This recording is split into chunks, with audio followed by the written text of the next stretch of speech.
Allez, on est en France. Allez, cul sec. Hop.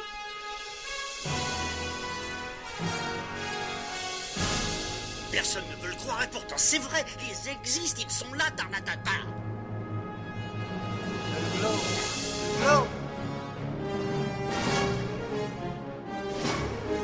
Il faut qu'on pète.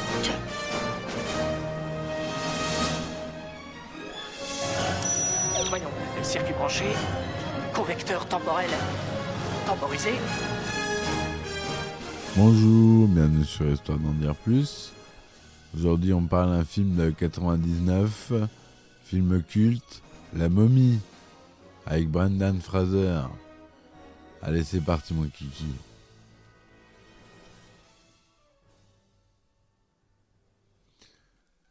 Alors, La Momie, vous connaissez ce film, j'imagine. The Mummy, en anglais, est un film d'aventure fantastique américain, écrit et réalisé par Stephen Sommers, sorti en 1919. C'est une nouvelle version du film américain de 1932, La Momie, également produit par Universal Pictures. Donc on retrouve Brendan Fraser, Rachel Weisz, John Hannah, Oded Fehr et Arnold Vosloo. Le film a pour antagoniste principal la momie d'un prêtre d'Égypte antique maudit qui est accidentellement ramené à la vie par des archéologues dans les années 1920. La momie poursuit les membres de l'expédition jusqu'au Caire pour se nourrir d'eux et accumule ainsi des pouvoirs magiques de plus en plus terrifiants, au point de menacer l'Égypte et le monde entier. Tandis que les aventuriers Rick O'Donnell, Brendan Fraser et le bibliothécaire Evelyn Canaan, Rachel Weisz, tentent de trouver un moyen de l'arrêter. Le film reçoit des critiques partagées à sa sortie en salle, mais il obtient un score commercial et remporte plusieurs récompenses, dont 2 pour sa bande originale composée par Jerry Goldsmith, le célèbre. Il donne lieu à 2 suites, La Retour de la momie, du même réalisateur en 2001, puis La momie et la tombe de l'empereur Dragon de Rob Cohen en 2008. Un film dérivé, Le Roi Scorpion en 2002, engendre lui-même une nouvelle série de films. La momie donne aussi lieu à une adaptation en série animée de 2001 à 2003. Divers produits dérivés sont également commercialisés. Bien que l'équipe du film ait inclus un consultant historique, La momie reste un film d'aventure plus qu'un film historique. Il prend donc de nombreuses libertés avec la réalité de l'Égypte ancienne, que ce soit dans la manière dont il représente le livre des morts égyptien ou dans sa mise en scène d'une nécropole imaginaire, Amunaptra. Les mêmes libertés sont prises avec la réalité dans la façon dont le film montre le travail des archéologues, qu'il dépeint comme des vrais rats de bibliothèque aux comportements excentriques et aux compétences bien plus générales que dans la réalité. La représentation que le film donne de l'Égypte et des Égyptiens des années 1920 ont été rapprochées, quant à elles, de l'orientalisme et de l'imaginaire colonial. Alors, synopsis. En 1290, avant Jésus-Christ, le grand prêtre Imhotep, Arnold Vosloo, a une liaison amoureuse avec Ansu-Samun, la favorite du pharaon Séti Ier. Lors d'une rencontre entre les deux amants, ils sont surpris par le pharaon qu'ils assassinent. Après avoir été découvert par les gardes du roi, Ansu-Namun se suicide et le grand prêtre Imhotep s'enfuit par le pouvoir, la faire revenir d'entre les morts. Il vole le cadavre de son amante et l'emmène à Amman-Nupra, la cité des morts, où il commence un rituel de résurrection. Capturé par les soldats du pharaon avant la fin de la cérémonie, il est condamné au Hom-Dai, malédiction qui consiste à être enfermé vivant dans un sarcophage pendant que des scarabées le dévorent vivant. En 1926, au Caire, Evelyn Canaan, Rachel Weisz, jeune femme britannique ayant une excellente connaissance de l'Égypte antique, travaille comme bibliothèque au musée égyptien du Caire. Jonathan Carnahan, John Hannah, son frère, a un goût pour le luxe et a obtenu d'un homme une clé et une carte menant à un Amnuptra. Evelyn décide alors d'aller voir cet homme qui s'est déjà rendu à la cité des morts. Or, c'est dans une prison qu'elle le trouve. L'homme a été condamné à mort par le directeur de la prison. Il est sauvé in extremis par le jeune homme qui promet au directeur de la cité. Ce homme est Rick O'Donnell, Brendan Fraser, un aventurier qui prétend connaître l'emplacement secret d'un Amnupra. Et Evelyn et Jonathan s'allient avec lui pour retrouver la cité. Le groupe rivalise avec une bande de chasseurs de trésors américains, conduits par un égyptologue Dalen Chamberlain. Le dernier sont guidés par Benny Gabor, G. O'Connor, un ancien ami de Rick. Les deux groupes atteignent Amnupra en même temps. Ils sont attaqués par les Medjay, descendants des gardes des pharaons qui, depuis 3000 ans, défendent l'emplacement de la nécropole maudite. Les Américains trouvent un coffret surmonté d'une malédiction qui contient le livre des morts et des vases canopes. Sur le coffret, il est écrit que la créature viendra aspirer le fluide et organes de ceux qui l'ouvriront. Pendant ce temps-là, Rick, Evie et Jonathan trouvent sur la statue d'Anubis une momie qui se trouve être celle d'Imhotep. La nuit suivante, Evelyn récite une formule du livre des morts, ce qui réveille Imhotep. Conformément à la malédiction, il se met d'abord en quête de ceux qui ont ouvert le coffret. Il retrouve l'un des 3 Américains errant dans la nécropole à la recherche de ses lunettes et lui arrache les yeux et la langue. Il croise ensuite le chemin d'Evelyn et en la voyant par les yeux du myope, reconnaît qu'elle est sa défunte maîtresse, Anxou Namun. Heureusement, elle est secourue in extremis par Rick et Jonathan, et tous les 3 s'enfuient de la nécropole, et tout de suite après, Benny Gabor se retrouve en face d'Imhotep et croit sa dernière heure arrivée, mais celui-ci propose d'entrer à son service. Rick, Evelyn, Jonathan et les 3 Américains trouvent refuge dans un hôtel au Caire. Ils y reçoivent l'aide inattendue du chef des Medjay, Ardet Bey, Oded Fer, qui leur explique qu'Imhotep souhaite ramener sa fiancée à la vie et qu'il a choisi Evelyn pour le sacrifice humain. Evelyn suppose que si le livre des morts a eu le pouvoir de ressusciter Imhotep, un autre livre, le livre d'Amon-Ra, doit contenir un moyen de le renvoyer dans le monde des morts. Lorsqu'il tente d'élaborer un plan, Imhotep s'infiltre dans l'hôtel, achève l'Américain myope, tue l'égyptologue et fait subir le même sort aux 2 autres Américains restants, ce qui lui permet de se régénérer complètement et d'accumuler de puissants pouvoirs magiques. Il fait ainsi s'abattre sur le pays plusieurs plaies d'Égypte en changeant l'eau d'une fontaine en sang, puis en faisant apparaître une invasion de sauterelles. Le même soir, il entre dans la chambre d'Evie, il l'embrasse et en se réveillant, elle hurle, ce qui prévient le reste du groupe. Rick arrive juste à temps pour la sauver en brandissant un chat, symbole de la vie qui met en fuite Imhotep. Cependant, le prêtre ne s'arrête pas là. Il parvient à prendre le contrôle de centaines d'Égyptiens qui attaquent le groupe d'expédition. La troupe encerclée, Imhotep propose à Evie de le rejoindre et de laisser sain et sauf le groupe. Elle accepte pour sauver la vie de Rick et Jonathan ainsi qu'aux membres de l'expédition restants. Déterminés à sauver Evelyn coûte que coûte, Rick et Jonathan retournent à Amnupra à bord d'un avion biplan piloté par un vieux militaire qu'ils ont recruté, le capitaine Winston Havelock. Pris dans une tornade de sable envoyée par Imhotep, il s'écrase, ce qui coûte la vie au capitaine. Les sauveteurs d'Evelyn reçoivent ensuite l'aide du Medjay Ardet. Parvenus à Amnupra, ils parviennent à découvrir le livre d'Amon-Ra et à sauver Evelyn avant l'issue fatale. Après un périlleux affrontement contre Imhotep et les serviteurs momies qu'il a ranimés grâce à ses pouvoirs, Evelyn parvient à déchiffrer et à prononcer les incantations du livre d'Amon-Ra, qui neutralise toutes les momies et bannit à nouveau Imhotep dans l'au-delà. Les héros rentrent alors chez eux. Dans l'intervalle, Rick et Evie sont tombés amoureux. Voilà le scénario original de Stephen Sommers, d'après le scénario de 32 de John Baldestro, qui était lui-même d'après une histoire de Richard Shire et Nina Wilcox Putnam. Le budget est de 80 millions de dollars, ce qui est assez confortable. Les langues originales sont anglais, égyptien, ancien, arabe, chinois, hébreu et hongrois, qui sont parlés dans le film. Le film a été écoulé en couleur de luxe, 35 mm, de 39e cinémascope avec du matériel Panavision, son DTS, Dolby Digital SDDS DTSX.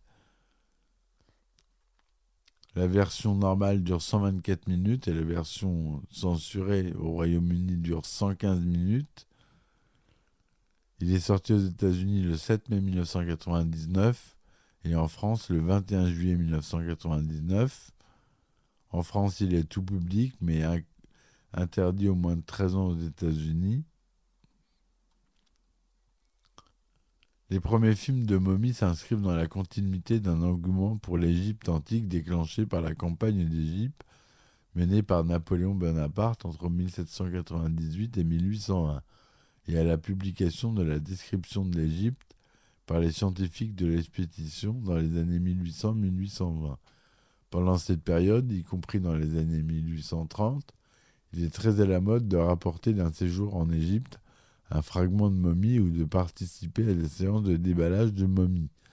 Cette égyptomanie durable se diffuse rapidement auprès d'un public large et populaire, empruntant les médias de masse de l'époque, du théâtre à la publicité, en passant par les ballets et bien sûr par le cinéma.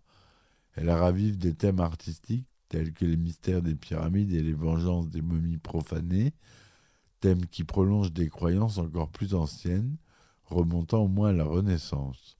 Au sujet des propriétés plus ou moins magiques des momies, le premier film à mettre en scène la résurrection d'une momie est probablement Cléopâtre, réalisé par Georges Méliès en 1899. Dans les années 20, Universal Studios entame la production d'une série de films d'horreur intitulée Universal Monsters. Ces films mettent en avant des personnages terrifiants, souvent librement inspirés de romans fantastiques, notamment français ou britanniques. Le tout premier, sorti en 1923, est Notre-Dame de Paris, de Wallace Worsley, inspiré du roman éponyme de Victor Hugo. Les années 1930 voient les adaptations de Universal de nombreux romans mettant en scène des créatures devenues des archétypes du cinéma d'horreur. Dracula de Todd Browning, adapté du roman du même nom de l'Irlandais Bram Stoker, qu'on a déjà vu. La même année, Frankenstein de James Whale, d'après le roman de Mary Shelley. Ces deux films rencontrent un énorme succès, ce qui incite le studio à poursuivre l'élaboration d'une galerie de personnages horribles. C'est en 1932 que vient s'ajouter à cette série de films La Momie, réalisée par Karl Freund avec Boris Karloff, fameux acteur de films fantastiques, dans le rôle titre.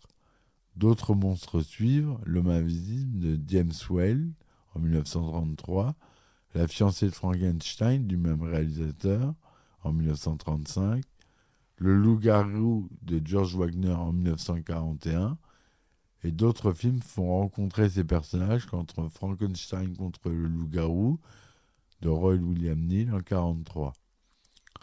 Les premiers films de momies s'inspirent des récits fantastiques d'auteurs européens comme Le Pied de momie de Théophile Gautier, paru en 1840, ou les nouvelles d'Arthur Conan Doyle, comme Le Lot de 149, paru en 1892, où un égyptologue d'Oxford tente de lancer un sortilège pour animer et contrôler une momie.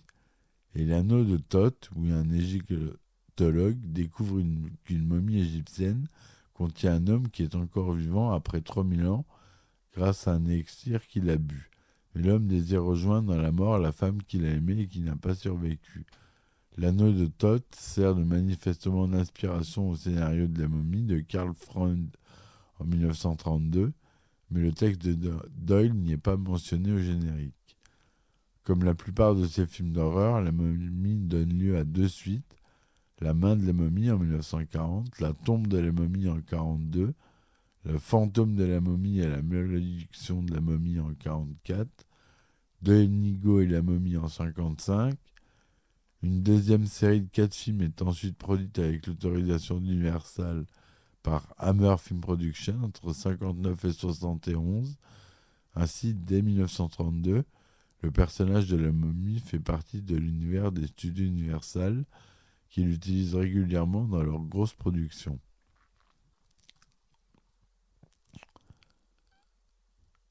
En 1992, le producteur James Jack décide de mettre en projet un film qui remettrait la momie au goût du jour. Il reçoit l'aval d'Universal Studios, mais avec un budget de départ de 10 millions de dollars, ce qui est très peu comparé aux grosses productions du studio. Le but premier est de constituer une franchise d'horreur à bas budget. James Jack recrute alors Clive Barker, écrivain et cinéaste d'horreur célèbre qu'on connaît, pour travailler sur un synopsis. Clive Barker conçoit une histoire sombre et violente dans laquelle le directeur d'un musée d'art contemporain se révèle être un cultiste désireux de réanimer des momies. James Jack se souvient dans un entretien que le projet conçu par Barker était sombre, sexuel et empreint de mysticisme, et qu'il aurait fait un excellent film à petit budget. Mais après plusieurs réunions, Universal et Clive Barker se désintéressent du projet et la collaboration s'arrête là. C'est ensuite le scénariste d'horreur George Romero, qu'on connaît tous, qui est démarché et envisage un film d'horreur façon film de zombies dans la lignée de son premier film, La Nuit des Morts Vivants, dans lequel je ferai un podcast, sorti en 1968. Mais James Jack et le studio jugent le projet trop effrayant car ils souhaitent concevoir quelque chose de plus accessible. Une version suivante du projet implique Joe Dante, qui propose d'augmenter le budget et de recruter Daniel Day-Lewis pour incarner la momie. En 1997, le réalisateur Stephen Sommers contacte James Jack avec une autre vision de la momie, une sorte d'Indiana Jones ou de Jason et les Argonautes, où la momie ferait en voir toutes les couleurs au héros. Sommers avait vu le film à 8 ans et avait envie de recréer ce qu'il avait apprécié, mais à plus grande échelle. Sommers s'intéresse au projet depuis 1993, mais ce n'est qu'en 1997 qu'Universal le laisse le proposer son idée. Les producteurs Jack et Sean Daniel arrangent une rencontre informelle avec Sommers, un réalisateur qui s'est fait connaître en 1994 grâce au succès de son film Le Livre de la Jungle. Sommers soumet au studio un projet de 18 pages. Universal traverse alors une période de difficultés financières après l'échec du film Babe, le cochon dans la ville, et souhaite revisiter ses franchises avec du succès des années 1930. Séduit par le projet, les studios Universal donnent le feu vert à Stephen Sommers et augmentent le budget de 15 à 80 millions de dollars. Stephen Sommers a dès le départ envie de recourir aux effets spéciaux numériques pour son film afin de lui conférer un réalisme que les maquillages et les prothèses ne permettent pas toujours d'atteindre. La conception des effets visuels du film est dirigée par John Burton et mise en œuvre par la société qu'on connaît tous, Industrial Light and Magic, ILM.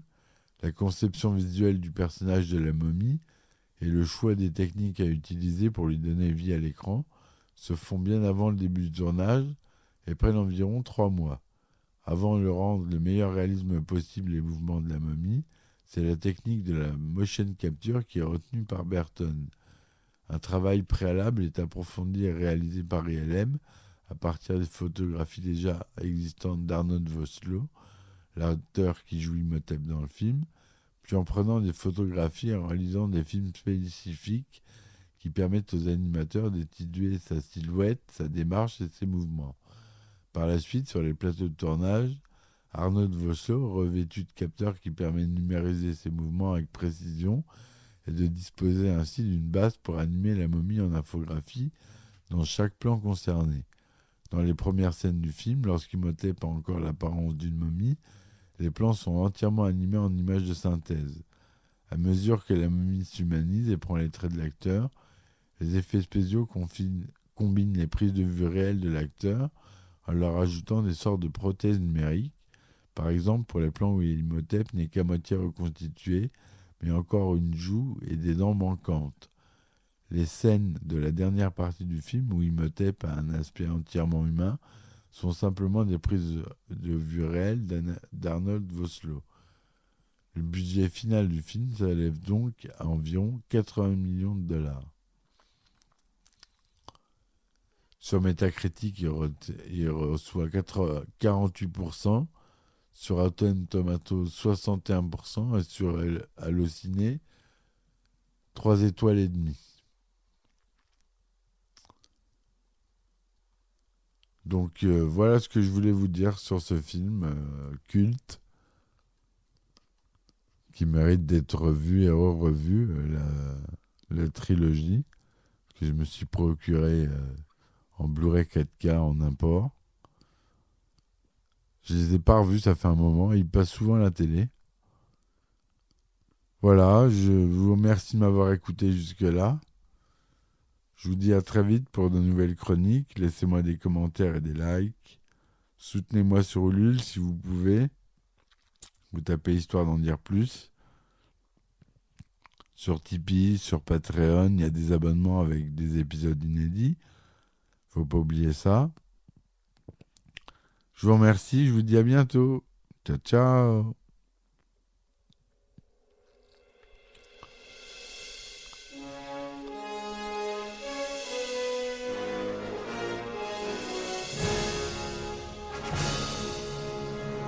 Eh ben attendez, on est en France. Allez, cul sec. Hop.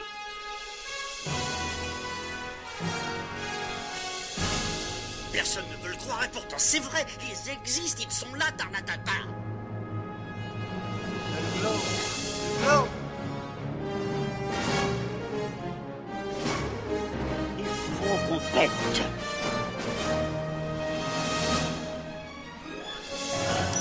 Voyons, le circuit branché, convecteur temporel temporisé,